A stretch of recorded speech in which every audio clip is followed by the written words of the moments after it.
الحمد لله والصلاة والسلام على رسول الله وعلى آله وصحبه ومن والاه. لو تاری پیشودا لخدمتی چند آیاتی که بین قرآنی پیروز در سورة مریم سلامی خوای لسر به خوای گور وعدی دا بهشت ببخشه به ایمانداران. جهان دیگر لو وعدانی که خوای گور پیمان وعدی پیمان داوا پیمان ببخشه لبهشتا کم یک ما باز کرد نعمتکانی بهشت. خوای گور فرمی لا يسمعون فيها لغوا إلا سلاما. واتا لبهشتا خوای گور به اهل بهشت من قبول که یا ربی آمین. اهل بهشت قصی نشیاو نابیستن ندیلین ندیبیستن جوێندان سوکایەتی کردن بە یەکتری تانە و تەشەردان حەسادەت بوهتان ئەم شتانە لە بەهەشتا بوونی نییە. خوای گەورە دەفەرمێ وەنەزەعنا ما فی صدورهم من غل. ئەوەی ڕق و کینە و حەسادەت بێ لە دڵی ئەهلی بەهەشتمان دەرکردووە. ئەوەی کە لە خۆشیەکانی بەهەشت ئەوەیە کە ڕق و کینەیتیان نییە حەسادەتیان نییە کەس ڕقی لە کەسی تر نییە کەس حەسوودی بە کەسێک نابا کە ئەگەر وەکو ئەستێرەکانی ئاسمان لە سەروی ئەوە خوای گەورە بەرزی کردبێتەوە حەسادەتی پێ نابات چونکە ئەو حەسادەتە لە دڵی مرۆڤەکان دەردەکرێت. بەڵام لە دنیادا بەهۆی حەسادەتەوە زۆر جار لەزەت لە نیعمەتەکان ناکەی. ئەتەوێ شتێکی جوان بکڕی زۆر جار لێت تێکەدەن. سیاری جوانە خانووی جوانە هەر شتێکی جوان هەر شتێکی کە بە دڵتە بە دڵی خۆتە ئەتەوێ بیکڕی یاخود بەکاری بهێنی تەماشاکەی زۆر جار لێت تێکەدەن. حەسادەتت پێ دەبن بە تایبەتی کەسە نزیکەکانی خۆت. خوای گەورە دەفەرمێ لا يسمعون فيها لغوا ولا تأثيما. لە بەهەشتا قسەی پڕوپوچ قسەی بێمەعنا نییە تاوانبارکردنی یەکتریش نییە. یعنی کەسێک تاوانبار دەکات لە دنیادا تۆ وات کرد تۆ بۆ وات کرد ئەم شتانە لە بەهەشتا نییە گوناه و تاوان نییە. تەنها سەلامکردن هەیە سەلامکردن لە یەکتری ئیلا سەلامە کەواتە ئەوە خۆشیێکی زۆر گەورەی ناو بەهەشتە خوای گەورە بە نسیبمانی کە ڕێک پێچەوانی دنیایە. لە دنیادا ئەم شتە خراپانە هەمووی هەیە بەڵام لە بەهەشتا بوونی نییە.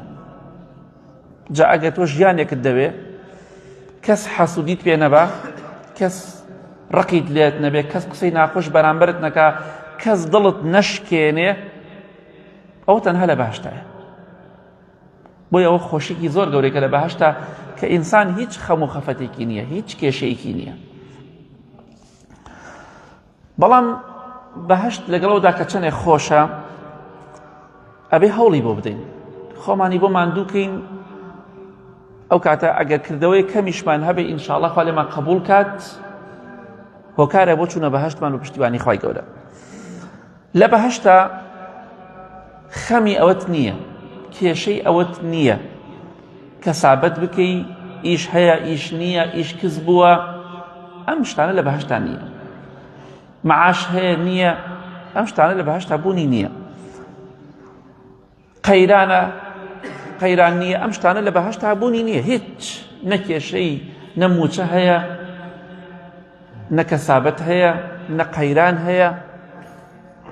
نەخەمی ئەوەتە چۆن بژیت وەکو دنیا بێ ڕابکەی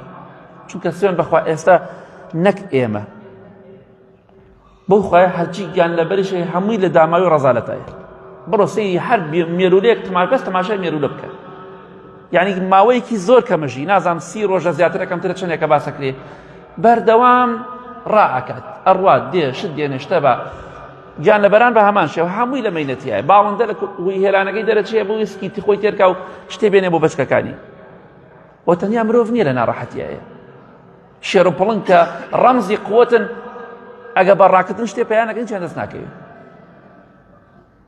کەواتە ئەم ژیانە هیچ نییە هیچ قیمەتێکی نییە تەنها ئەوەی لە بەرچاوی ئێمە شیرین بۆ ئەو ژیانەی تر خۆشە. خوای گەورە بە نسیبمانی کە خەمی کەسابەتت نییە پارە پەیاکردن و ئەم شتانە نییە چونکە خوای گەورە دەفەرمێ وەلەهم ریزقهم فیها بوکڕەتەن وعەشیە بەیانیان و ئێواران ڕزقت هەیە وەکو ژیانی دنیا نییە بەیانیان ئێواران هەموو کاتێک ڕزقەکە خواردنەکە حازرە بیخۆ وەکو دنیا نییە خێزانە دەڵێ ئەوە بکڕە ئەوە نقسانە ئەوەمان نییە ئەوەمان نەماوە ئەو شتانە نییە هەموو شتێ لە بەدەستایە تەنها ئەوەی کە لەسەر تۆی بیخۆی ئامادەکردن جارێ فەقیرە ئافرەتێ تا ئێوارە 2-3 ساعت خەریکەوەی خواردنی ئامادەکە بەڵام لەوێ هەموو شتێک حازرە بوون چیت ئەوێ هەمووی حازرە هەتا لە ئەسەری سەحابە هاتووە لە سەحیحدا کە ئینسانی وایە باڵندەیەک بە ئاسمانە دەڕوا لە بەهەشتا حەزی لە باڵندەکەیە هەر چۆنێک بێوێ بە برژاوی بە کوڵاوی بە سوورەکراوی بە هەر چۆنێ بێوێ ڕێک لە بەدەستێ دانراوە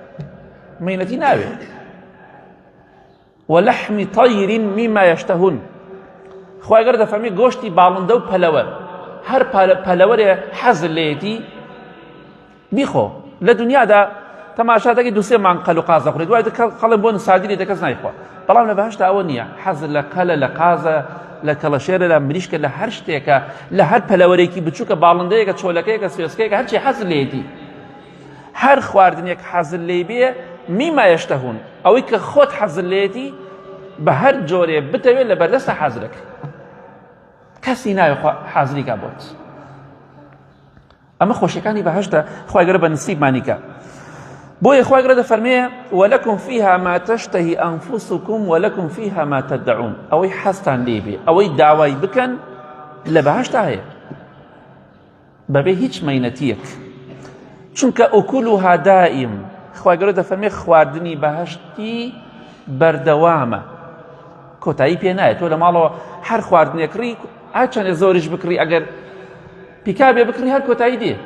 ئەبێ دووبارە بکڕیتەوە ڕۆژێ دەڵێن برنج نەما ڕۆژێ دەڵێن فڵان شت نەما بەڵام ژیانی بەهەشت وا نییە خواردنەکەی بەردەوامە کۆتایی پێ نایە خوای گەورە دەفەرمێ ئین هذا لەریزقنا ما له من نەفات ڕزق و ڕۆزی ئێمە لە بەهەشتا کۆتایی پێ نایە قەت کۆتایی پێ نایە جا بۆیە لە بەهەشتا نەخەم و خەفەت و کێشە هەیە نەخەمی ئەوەت هەیە کە سابەت بکەی پارە پەیا بکەی ڕابکەی چۆن ژن و مناڵ بژێنم ئەم شتانە لە بەهەشتا نییە خزمەت ئەکرێ وەکو کەسێکی نازدار بە خێو دەکرێی بەڵام بەبێ ئەوەی هیچ خەم و خەفەت و کێشەیەک شتە بێت کەواتە خوای گەورە ئەم بەهەشتەی بۆ کێ داناوە ئەم بەهەشتە پڕ لە ناز و نیعمەتە بۆ کێ دانراوە خوای گەورە دەفەرمێ تیلکە الجەنەة التي نورث من عبادنا من كان تقيا کێ بەهەشت بەدەست دەهێنێ بەهەشت دەبێتە شوێنی کێ جێگای کێ نورث من عبادنا ئەبێتە شوێنی بەندەکانی ئێمە ئەوانەی کە بەڕاستی لە دنیادا بەندایەتیان بۆ ئێمە کرد بەندەی خوا بوون نەک بەندەی شەخص بەڵێ خوای گەورە دەفەرمێ ئەو کەسانێک کە لە دنیادا بە تەقوا بوون تەقوایان هەبوو ئەوانە دەبنە جێگیری بەهەشت واتە لە بەهەشتا جێگیر دەبن ئەو کەسانە دەبنە خاوەنی بەهەشت ئەهلی بەهەشتن ئەو کەسانەی کە لە دنیادا بەندەکانی خوا تەقوای خوایان کرد بۆیە پێویستە خۆتی بۆ ئامادەکەی بەهەشت بۆ ئیماندارە چۆن لە دنیادا تەشبیهات نەبێ ئینسان کاتێک کە باوکی دەمرێ میراتێکی بۆ جێدەمێنێ ئەوە بۆ جێماوە دەبێتە هی خۆی ئینسانیش کە چۆ بەهەشتەوە لە بەهەشتا خوای گەورە و میهرەبان ئەو نیعمەتانەی پێ دەبەخشێ و لە نیعمەتەکانی خوا بەردەوامدا دەبێت لە حەدیثێکی صحیحدا هاتووە لە یەکێک لە غەزاکاندا خۆشەویستی خوا صلی الله عليه وسلم کە غەزای بەدر بوو خۆشەویستی خوا صلی الله عليه وسلم بە سەحابەکانی فەرموو پێشبڕکێ بکەن مسابقە بکەن بۆ بەهەشتێک کە پانتاییەکانی ئاسمان و زەویە یەکێک لە سەحابەکان ئیمامی عومەیری کوڕی حمامی ئەلئەنساری ئیمامی عومەیر گوێی لە پێغەمبەری خوا بوو صلی الله عليه وسلم کە فەرمی پێشبڕکێ بکەن بۆ بەهەشت حەدیثەکە لە صحیح مسلم داهاتوو. ڕەزای خوای پەروەردگاری لێبێ ئیمامی عومەیر ڕەزای خوای لێبێ شتێکی پێ بۆ هەندێک خورمای تیا بوو بە قەدێ و خورمایە خوارد لە کاتی غەزای بەدرە. فەرمووی ئەی پێغەمبەری خوا صلی الله علیه وسلم بەهەشت پانتاییەکانی ئاسمان و زەویە؟ فەرمووی بەڵێ. فەرمووی بەڕاستی نیعمەتی خۆشە، نیعمەتێک گەورەیە. ئەمجا خورماکەی فڕێدا. فەرمووی ئەگەر هەتا ئەم خورمایانە دەخۆم بژیم لەم دنیایەدا نەگەم بەو بەهەشتە بەڕاستی ئینەها لەحەیاتون تەویلە، ئەمە ژیانێکی دوور و درێژە، تەمەنێکی دوور و درێژە، ئەوەندە خۆم بهێڵمەوە لەم دنیایەدا هەتا خورماکانم تەواوەکەم، بەڕاستی تەمەنێکی دوور و درێژە. خورماکەی فڕێدا دەستی کرد بە جیهادکردن لە پێناو خوادا بەرامبەر ئەبوو جەهل و سوپاکەی ئەبوو جەهل، بوو بە یەکێک لە شەهیدەکانی غەزای بەدر، ئیمامی عومەیری کوڕی حومامی ئەلئەنساری ڕەزای خوای لێبێ، یاخوا بەهەشتان پیرۆز بێ، بەڕاستی قابیلی و شایانی بەهەشت بوونێەوە.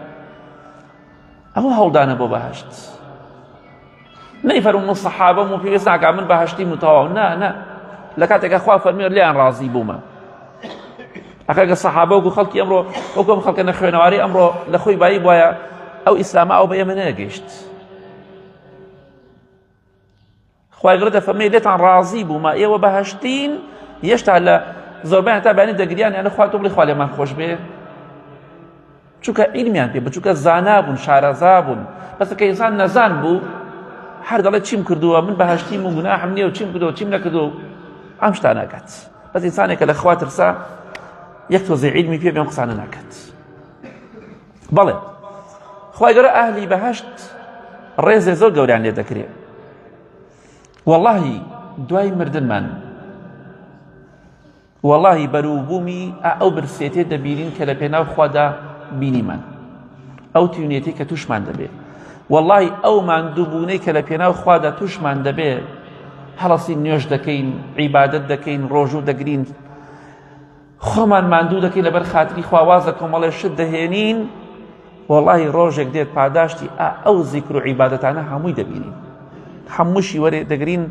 پاداشتەکانمان بە کۆشک و تەلارەکانی بەهەشت کە لە ئاڵتون و لە زیو دروستکراوە دەدرێتەوە. بۆیە سەبر بگرن. ئینسان لە پێناو خوادا چەندێک ماندوو بێ خۆشە. ئیمام مالیکی کوڕی دینار ڕەحمەتی خوای لێبێ دەفەرمێ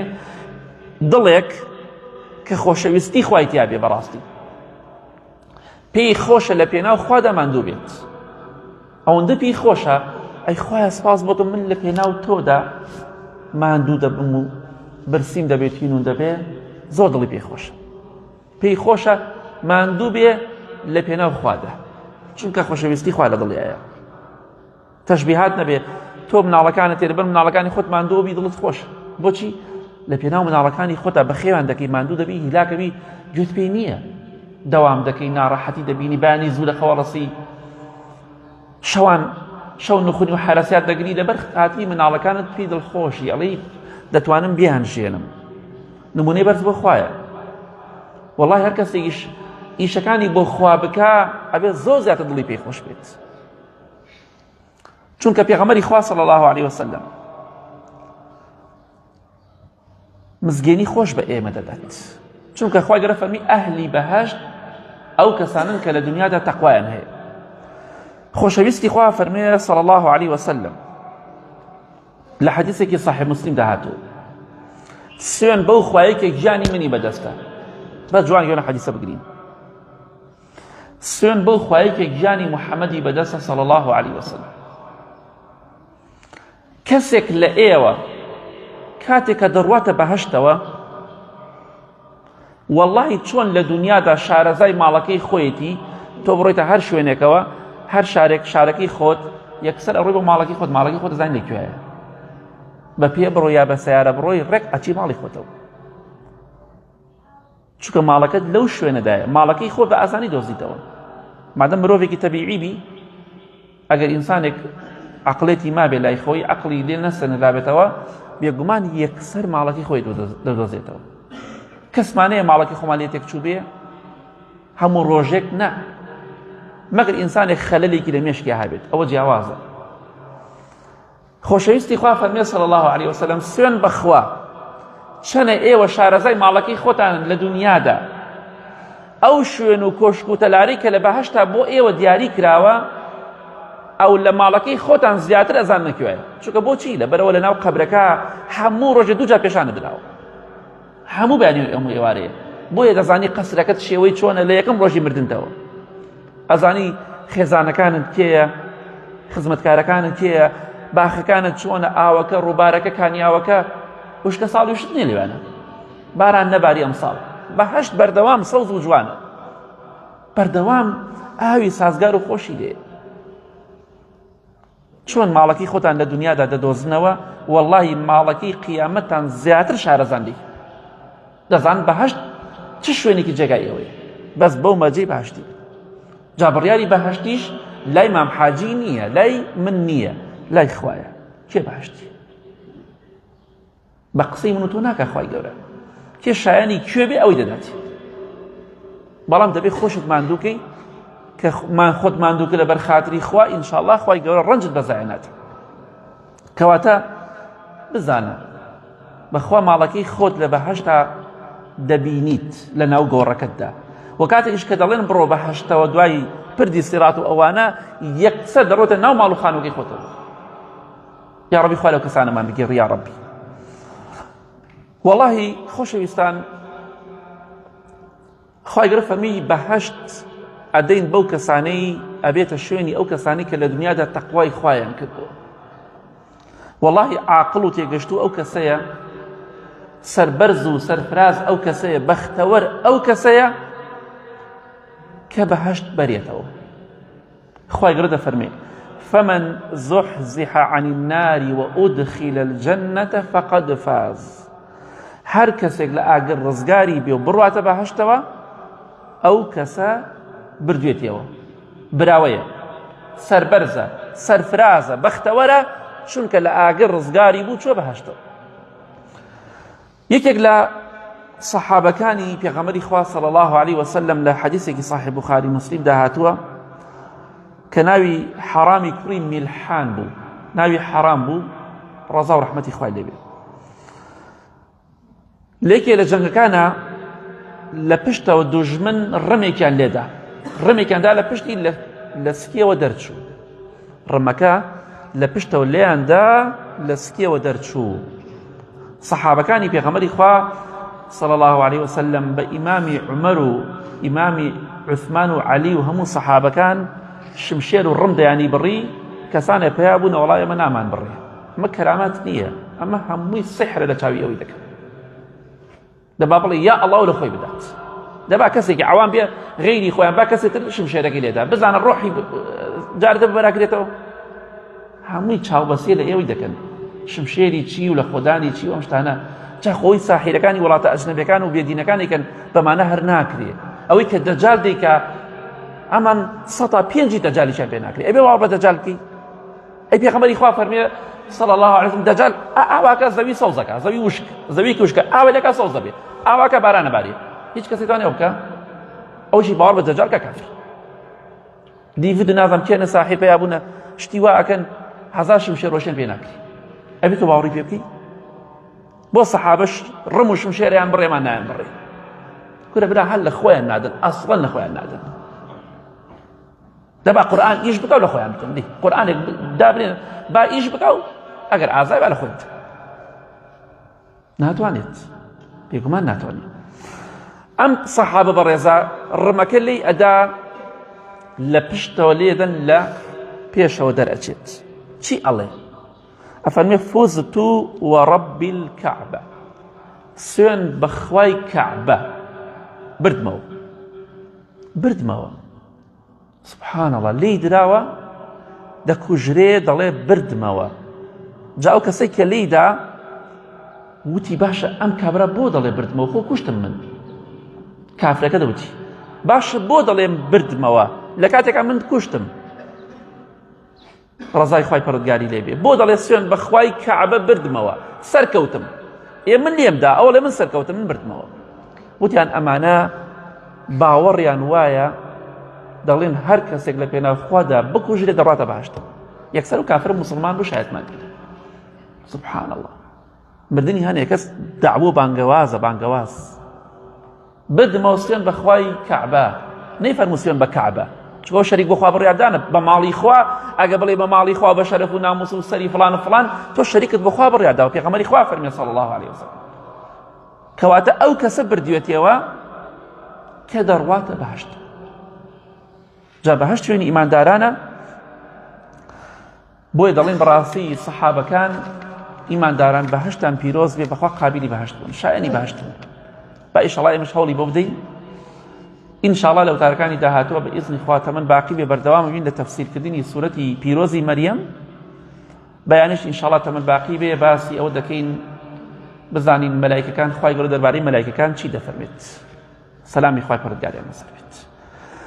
یا ڕەبی خوای لە گوناهەکانمان خۆش بی لە گوناهی دایک و باوک و مردوەکانمان خۆش بی یا ڕەبی خوایە شیفای نەخۆشەکانمان بدەی خوایە گیان ئاخرمان بەخێر بگێڕی خوایە گیان ئەو بەهەشتەی وعدە داوە بیدەی بە ئیمانداران بە ئێمەشی ببەخشی یا ڕەبی خوایە هێمنی و ئارامی وڵاتمان بپارێزی خوایە گیان دەستی جوولەکەکان بشکێنی یا ڕەبی خوایە جوولەکە سووک و ڕیسوا دنیا و قیامەت بکەی کە ئاوا زوڵم بەم ڕەمەزانە لە موسڵمانان دەکەن یا ڕەبی خوایە گیان تۆڵیان لێ بکەرەوە خوایە زەریریان بکە خوایە لوتیان بشکێنە یا ڕەب العالەمین هەر کەسێک زڵم لە خەڵکی فەقیر و هەژارەکە مسلمان و غیری مسلمانش کە زڵم لە ئینسانی فەقیر و بێت تاوان دەکا یا ڕەبی خوایە تۆڵی لێ بکەرەوە سووک و ڕیسوایان بکە لە دنیا و قیامەت آمين آمين آمين وصلى الله على محمد وآله وصحبه أجمعين